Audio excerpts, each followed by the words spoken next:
Hey, what's up guys? Welcome back to the channel. Today, I'm bringing you through the very basics of finesse fishing. When I first started, everybody was talking about power fishing versus finesse fishing.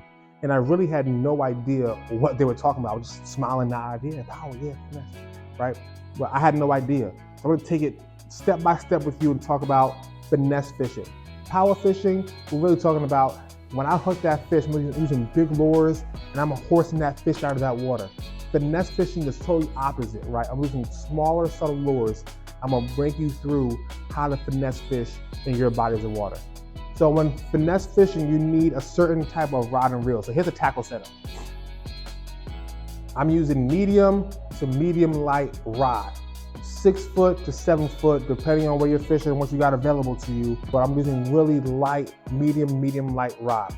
My line, I use on most of my medium rod setups when I'm using finesse. I got 10-pound high vis braid on there, using suffix, so it's easy for me to get. And I'm using Seaguard 6 to 8 pound fluorocarbon leader. The leader is important in finesse fishing because you really don't want your fish to see that line.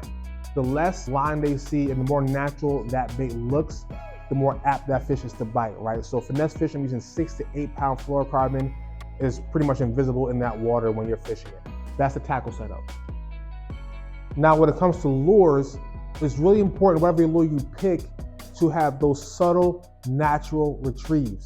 Now, I used to think that finesse fishing really just meant you fish little things like the finesse TRD, but you can fish finesse moving baits as well, right? So just because you don't fish maybe a Mad Draft or a 6-inch or a 5-inch swim bait doesn't mean you can't fish a swim bait.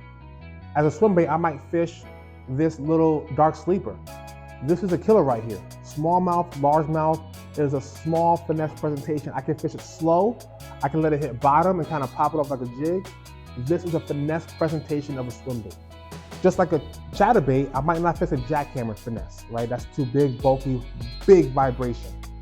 But this here, chatterbait mini max, really small, downsized version of that chatterbait, great vibration, a little more subtle vibration, right? And once again, I can fish it a little bit slower too.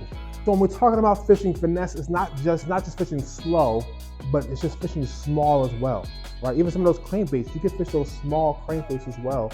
It's really about the presentation. Is it slow? Is it natural presentations for that bait? Now, where do I fish those things? I'm fishing around structure.